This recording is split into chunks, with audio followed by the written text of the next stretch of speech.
Okay, so the next one is ashteya, non-stealing. To one established in non-stealing, all wealth comes. Now, most of us are not pickpockets, and most of us don't steal in terms of crime. Maybe in our past, we've done the occasional shoplifting here or there. Remember Pratipaksha Bhavana, learn from it. It was based on ignorance. We are here now. So, when you are established in non-stealing, all wealth comes. Have you heard of this wonderful quote by Gandhi? He says, "The world has enough for everybody's need, not for everybody's greed." Our world is abundant. Our world is abundant. We have been gifted, especially in our modern life, with so much. We've got much more than we need. There was a study on happiness and wealth that was done many, many years ago. And it was some Indian scientists, and they studied income in a few major cities around the world. And they studied the income of these families and their happiness. And actually, anything below 75,000 US dollars a year, up to 75,000. So if you were making less than 75,000 US dollars a year for your household, your happiness was greatly affected because you were struggling. But anything at the baseline of 75,000 US a year and above, happiness was not. It didn't grow. That shows you actually how little you actually need. Right? That shows you how very little you need to be happy. But most of us feel like we don't have enough. Why is that? Right? We don't have enough. It's not enough. And this is, I have to say, a result of modern marketing. If you look at marketing, it is psychology at its finest. You find a pain point, you educate on this pain point that people can relate to, and you offer a product or a service that is going to address that pain point. I mean, look at the cosmetics industry. It is huge. And the wellness industry too. It's in the business of selling happiness. So we have been conditioned to feel like we are lacking in things. And this creates a very universal lack consciousness. But when we are established in non-stealing, it means looking at what your means are and living within those means. Not spending more than you have, living within those means, being able to adapt, adjust, and accommodate to live within those means. Putting away a little bit of savings every month. Living a simpler life, not taking that holiday, not feeling pressured to keep up with the Joneses. Most of the time, we're trying to hold some sort of status in society, which is why we always have to wear a new dress to an occasion. Can't show up wearing the same thing. This was a very big practice for somebody who used to have 60 pairs of shoes and matching handbags. Now I have a dozen for all occasions, from sports to Indian weddings. This is how we look at our lives. Look at your closet. How much of it do you actually use? Are you stealing the use of it from somebody else? And how much trash do you throw away? How much food waste? Aren't you stealing it from somebody else? So to practice ashteya, spend a day, spend a week, spend a month Really, only buying what you need. Marie Kondo, in her book, I spoke about this yesterday.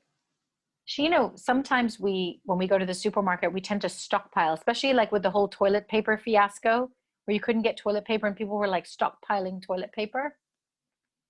Well, very luckily for me, the day before that frenzy happened, this is back in February, I had literally just bought my supply, 1 pack of 12, and I had it in my house. And the whole frenzy happened and there was no toilet paper for weeks on the shelves. And so I said, well, we have what we need. And I am certain by the time we run out of this toilet paper, we will be able to buy more toilet paper.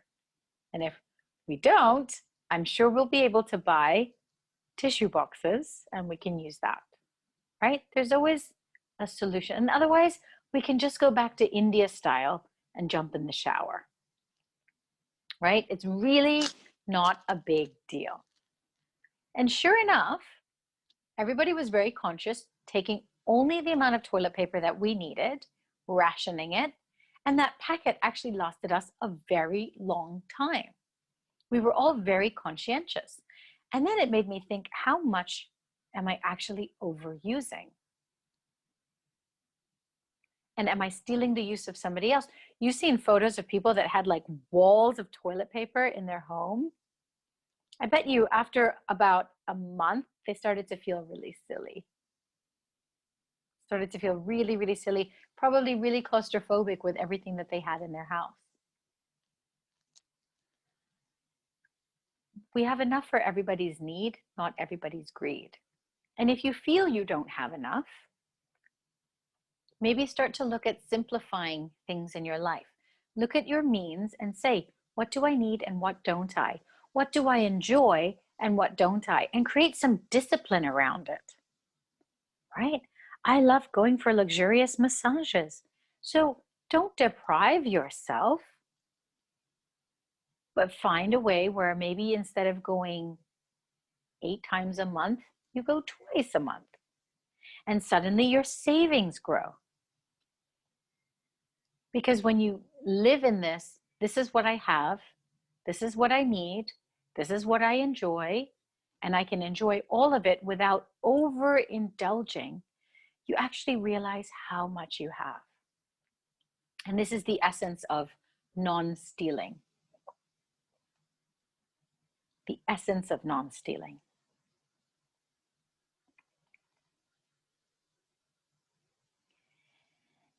Another way that this comes in is taking credit for somebody else's work, or stealing an idea, or saying something really smart that somebody taught you, and then you getting all the praise. Oh, wow, that's really clever. And we're just like, oh yeah, haha, we feel pretty good. You have to give credit where credit is due. You have to give credit where credit is due.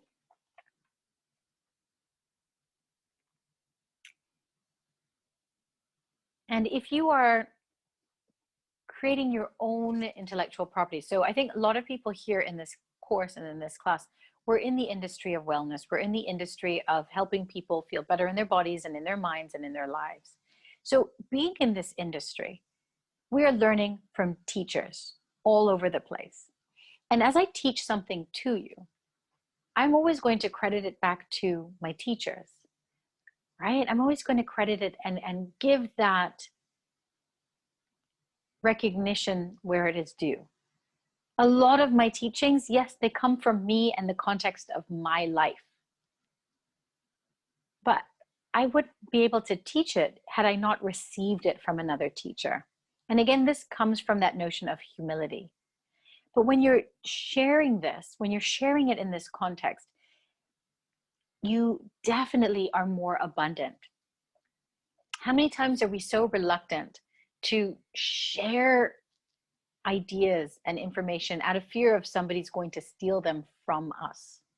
And I've had that happen to me very blatantly with somebody that I considered a very dear friend, We had a beautiful exchange of ideas, and we were doing almost like a mastermind where I was giving her a bunch of ideas for her business, and then I was sharing some where I was and some ideas in my business.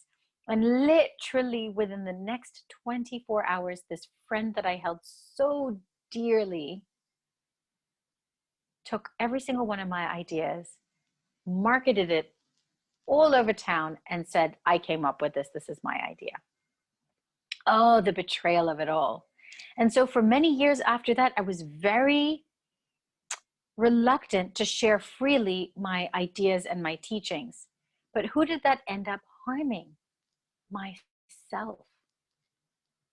Myself. Until one day I said, well, even if it seems like now the whole world is going to think that I'm copying her, and that was my ego. I don't want everyone to think that I copied her. Pride. This was my idea. I want to take the high road. But who did that hurt? It only hurt myself. And then I said, well, I can only teach in a way that makes me authentic. I can only be who I am.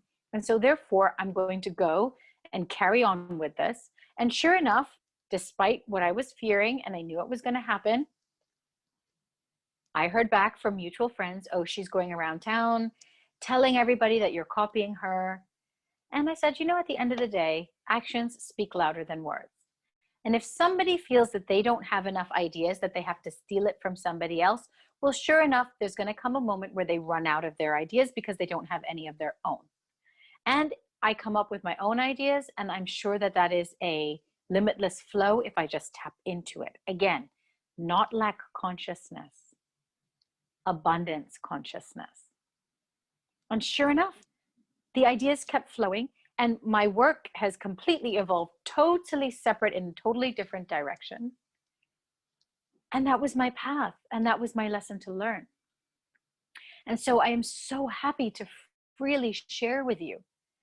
Most of the handouts that you guys can download from the online course, I've put my little logo on there because I've branded them, but please feel free to photocopy them and share them with everybody, because now it is like I have this wealth of abundance and knowledge, and I don't care anymore.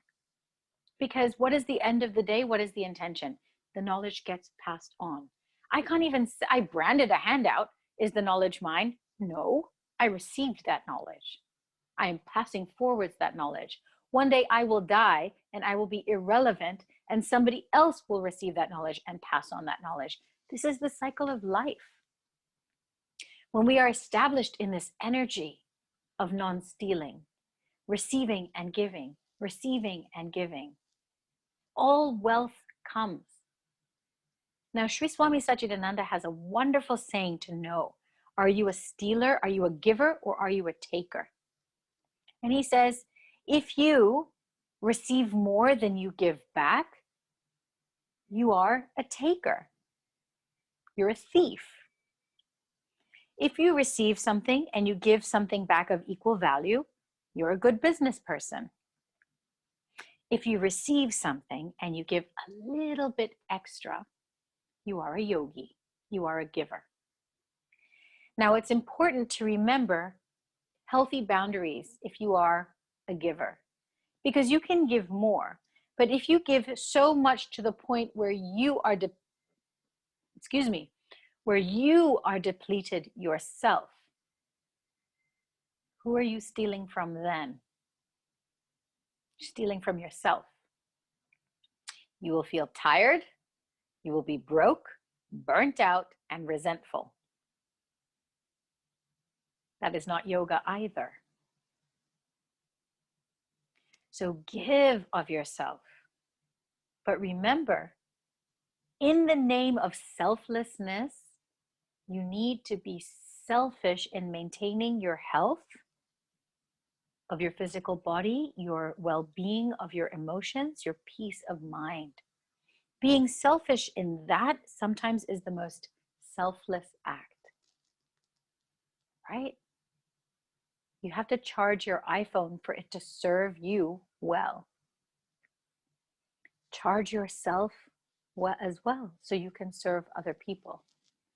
Turn yourself off switch off and recharge, right? So it doesn't mean don't give. Give, but recharge. Give and receive. Give a little bit more, but make sure that your source of energy is coming from that unending place. And this is how energy is exchanged. So when you are fully established in non-stealing, all wealth comes. But it goes even deeper than that. Don't we steal from our beloved Mother Nature all the time? We take all her resources. We're polluting her oceans and her skies because of our system. And because we're part of modern living and because we're a part of the system, unless we like run away in a forest, which most of us don't have the capability to, how do we practice non-stealing in this context? Well, Mother Nature knows. Mother Nature's whole reason of being is giving and feeding and nurturing. She is abundant. So take what we need and give back. And how do we give back? We can plant trees, or we can support organizations that look after the environment. We can lessen our consumption of plastics. We can look after humanity.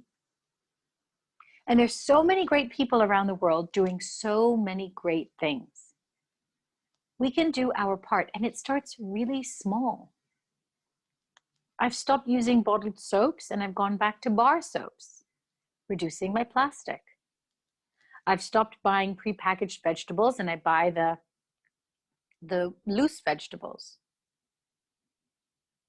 I've stopped, I carry my own vegetable shopping bags.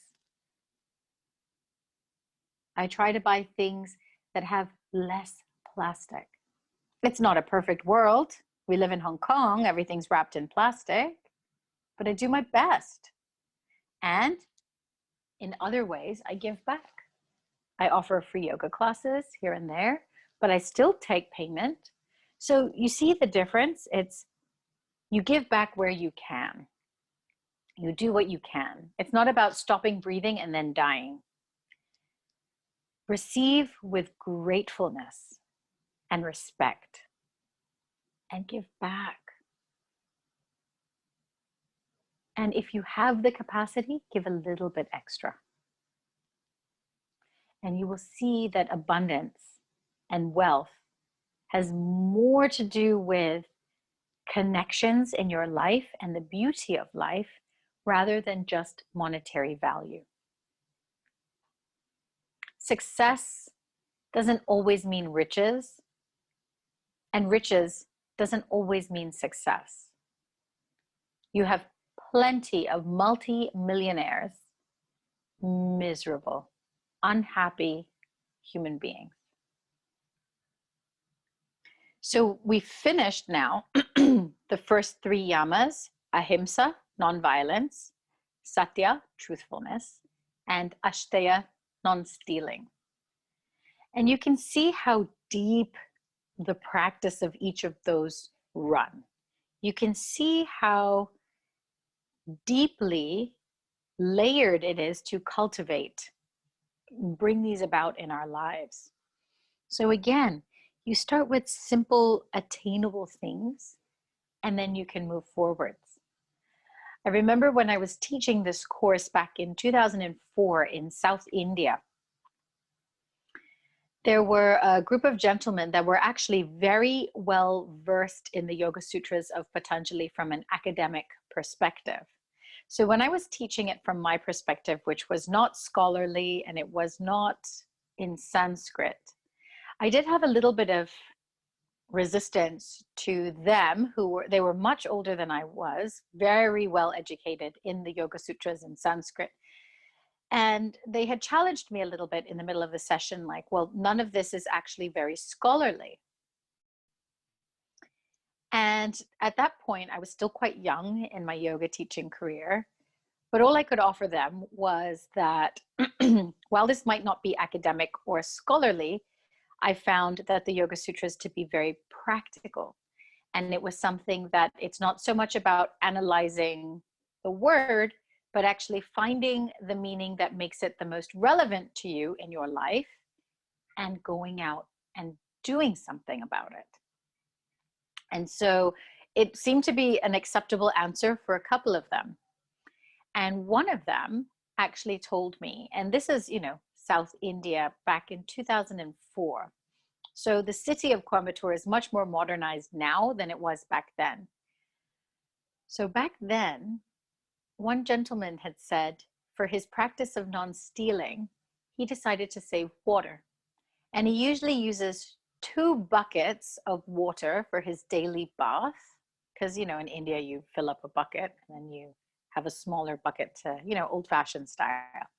And he said, I've gone from 2 buckets of water to just 1 daily. And this is how I'm trying to steal less from Mother Nature.